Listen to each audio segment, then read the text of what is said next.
Hello, and welcome to the channel if you're new here, or welcome back if you are not. My name is Kayla, and I'm the owner and lead wedding planner here at Transformed Events, where we help DIY couples to ball out on a budget. So today we are going to be chatting about one of my favorite topics, honestly, because this is a real concern in this industry as a whole. And for you couples planning your weddings, it can be a struggle to make the quote unquote right choice when it comes to deciding who your vendors are, specifically in the instance where you are having trouble affording vendor prices because maybe you have a lower budget. So let's go ahead and talk about having friend and family members fill in as wedding vendors. So I do not advise anyone to have more than 50% non-traditional vendors. So what counts as a non-traditional vendor, first of all? Well, A, it's someone who doesn't normally perform that task, doesn't work for a company or doesn't own a business that does that task. And this is just doing you as a favor because they have maybe unique skills in that area, right? And then B, someone who does normally do this task, but is a close friend or family member of yours and is maybe giving you a discount, maybe is gifting this to you, or if they have not been in this role, they would just be a normal wedding guest, right? So the reason that I advise this is because navigating this line between being a vendor and being a guest is very, very difficult. And most people, in the instances that I have been involved with specifically, do not balance it well. This usually ends up in one of two ways mostly, which is number one, and of course there's exceptions to everything, but number one, they aren't actually able to enjoy your wedding because they're working and then they feel some type of way about it after the fact.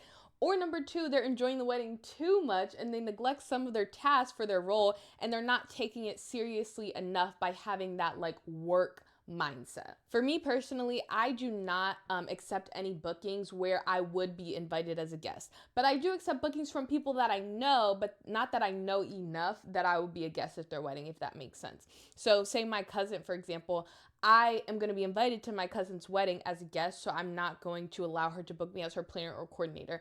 But a friend from college, let's say, who we were just, have mutual friends. We didn't really talk that much in college. It was just kind of like we knew of each other type of situation. Then I would accept that booking because I would not have been invited either way. But the fact of the matter is that most people cannot find the right balance between being a guest and being a vendor simultaneously. I know I would struggle with this if I put myself in that situation. They're either having too much fun and they're not doing their job, or they're not having enough fun and they regret agreeing to be a vendor. And you as the couple, really, you don't win in either one of those situations. Unfortunately, you might have some tension in that relationship with this person, right? Because they're mad at you because they didn't have fun, or you're mad at them because of their poor performance. So as best as you can to try to avoid these situations, it's best. But I understand not everyone's in that situation. So from my perspective, there is a ton of merit in keeping those relationships completely separate because there is just inherently a level of professionalism that you get or don't get when you're working with someone who you don't know beforehand versus when you're working with someone that you intimately know, right? You know how just like the normal banter, the normal conversation, you know how when you're talking to a stranger, you're a little bit more polite, you're a little bit more, you use less colloquial language, things of that nature when you're talking to someone that you know, right? You can be more of yourself. You're not putting on this sort of facade, if that makes sense.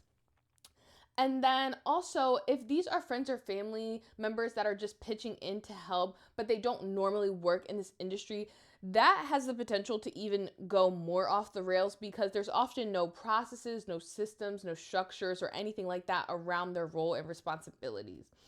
Your friends and family, they love you, I love them, you love them, everyone loves each other, and they're so happy for you. And no matter if they have the best of intentions though, and are so enthusiastic and willing to commit to these roles on wedding day, they're probably not going to help you as much as you think they will. And I know that's a really, really tough thing to hear, and it's a tough realization for a lot of people, unfortunately, and it gets, unfortunately, to all the way to their wedding day when they have that realization. But at the end of the day, they are guests and they want to enjoy being a guest as well. So I have seen many friend and family vendors just drop the ball in their area, and then the couple was upset about it, and I do not want that for you. I don't want you to be that bride in the wedding dress picking up people's dirty napkins and half-drunken cans of soda, because I promise you it will not be a fun time, and it will literally taint the entire memory of your wedding day experience, looking back thinking, wow, I was in my wedding dress cleaning up trash. How was that fun? And while you can and absolutely should lean on them for smaller tasks throughout the day, right? you really shouldn't be asking them or expecting them to do the full role of another wedding vendor for the wedding day when this is not their full-time job, not what they do, right? And they don't have the same level of historical knowledge of weddings. So what do I mean by that? I mean how to solve common wedding related issues, right? People to go to, the type of connections that your vendors would have, things like that. And people really forget this one a lot, but it's that friends and family members are going to take much longer, usually nearly double the amount of time to complete something that a professional wedding vendor would have completed in that same task. So I'm gonna go on a little story time for you all about a couple that I actually had to sort of bring this example all home. So this couple had a family member or a friend, just someone that they knew, that they intimately knew, doing their wedding decor. So this person was in charge of all the rentals, this person was in charge of setup, person was in charge of the whole design, and they would also be breaking down on the wedding day. So based on all of the conversations that we were having up with this person, I was really not feeling confident in their abilities. And I expressed these concerns to the couple and even offered for my team to come early and give this person extra hands for a very small fee. But the couple just kept assuring me that everything would be fine, that this person had everything under control, yada, yada. So unfortunately, in that situation, all I can do is hope for the best, right? Like, I can't force anyone to do anything that they don't want to do. I can give my professional advice, but unfortunately, it's not always taken. And to give you some more context, this person was going to have from 9 a.m. to start setup, and it was supposed to be complete or wrapping up at least by the time I got there at 3 p.m. because the wedding was going to start at 5. And then that person also was a guest, so they would need to go home, get changed, the whole 9 yards. So that is 6 hours. Granted, there was a lot of stuff that needed to be done in that time frame, but a typical design wedding team would have been able to do it in 3 hours. So 3 p.m. rolls around. I get to the venue, I walk in, and my jaw hits the floor. Like, when I'm telling you, I'm just looking around, there's barely anything done. I mean, there were like literally tables that still did not have tablecloths. There were flower trimmings all over the ground. It was a disaster. And mind you, not only did they have these 6 hours for the setup, but they also had a team of 10 people. And there was maybe 20% of the work done and 80% left still to go, okay? So I'm just thinking, like, what is going on right now? Like, why? What? Like, I had no words. I was actually speechless, and I'm still speechless to this day about, like, what were they doing in that 6 hours. Anyway, lo and behold, I walk in, this decorator comes over to me, and she's like, thank God you're here. I'm so stressed. There's so much to do, yada, yada, yada. So I just went into hyperfixing mode. That is just me. I just started bossing people around like it was no tomorrow. I was like, you do this, you do this. I had my team jump in and start doing stuff, and we got it done. But I was very, very, very frustrated. And for other vendors involved in the wedding day, like myself, this is a problem when you have these non-traditional family and friend vendors who can't pull their weight, and now we either have to step in and work for free because you didn't scope us for this, but we also just care so much that we don't want your whole day to be in shambles, right? I could have said, you know what, this is not my job and I'm not doing it, you figure it out. But I care about my couple, and I did not want them to walk in and be like, what the heck is going on? Like, what? And I did not want their whole day to fall apart because of this, right? And so I don't want to have to be the bad guy in those situations. Sometimes I do, but if there's something in my power to do, then I'm going to do it, right? But at the end of the day, as a wedding planner, this is also going to blow back on me because it affects my duties. So specifically for me as a planner, if that wasn't finished, if the whole timeline would have fell apart and been significantly delayed and all this other stuff, then that would have made me look bad even when these things were out of my control, right? Even though I wasn't the designer, I wasn't setting up, I wasn't breaking down, that type of thing. If it affected my abilities, then it would have made me look like a bad planner, when in reality, I'm not a bad planner, but it was just that vendor really couldn't hold their weight. So fast forward to the end of the night. So my team steps in, we get it done.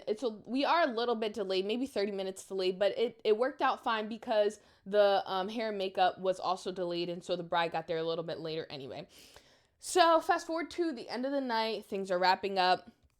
I'm starting to say, like, hey, you need to start breaking down soon. Like, you only have X amount of time. You need to start, getting the rest of your people here who are not here, yada, yada. I'm asking when they're going to be here, when they're going to start cleaning up. And they only have 1 hour to break down, which what is typical, it's normal to have 1 hour, but clearly with the way set up went, this was never going to work because these people were lollygagging, they were taking their good old time, right? Some people were tipsy, so I didn't even know if they would be capable of breaking down. So now the night's over, they have all this stuff to break down, and if they're not out of the venue within that 1 hour, the couple is going to start getting charged $700 per hour. So I said this to them multiple times. I was like, hey, if you are not done by this time, the couple is going to start getting charged $700 per hour. She was like, no, it's fine. Like, we'll be good. Like, we've done this before. Clearly, you have not done this before, but okay. So what happened? They needed an additional 3 hours. 3 hours to finish breakdown. All of their friends and family were tipsy. They couldn't help. The bride was picking up trash. Like I just said earlier, the bride was in her dress picking up trash, and everyone was just shoving all this stuff into people's cars, into the van. They ended up spending an additional $2,000 for that mistake. Let's think about that for a second. This couple could have paid me and my team a couple of $100s to take it off their plate. And they ended up spending an additional $2,000. Talk about a reality check, okay? Now, this is obviously an extreme example, okay? I'm not saying that every single example is going to be like this. I'm not saying your wedding is going to be like this. But I'm saying that you really have to think about these things when you're deciding who you're going to rely on to do specific things for your wedding day. A lot of friends and family members cannot handle the pressures that wedding day brings, and you don't want yourself to end up in a tight position because of that. So if you're going to delegate tasks or specific roles on wedding day, I would at least advise you to be selective about which roles that you decide will be worth paying the premium pricing for professional vendors, and which roles you could sort of get away with a friend being, because it has less of a chance to go off the rails. So some examples of this might be a wedding coordinator, right? I would advise you to pay the money for a premium pricing for a professional wedding coordinator, because if you have a friend and family member do it, the chances of them being able to solve all of the problems that a professional would is going to be limited. The chances of them being able to rework the entire timeline if something goes off the rails is going to be limited, right? So you really have to be selective on those roles. And say, for example, though, if you can't afford a DJ, let's say, and you decide you're going to do a playlist and you're going to have a friend, press pause and press play on the playlist. Obviously, I'm still recommending that you get a professional DJ because they do a lot more than just press pause and play on stuff.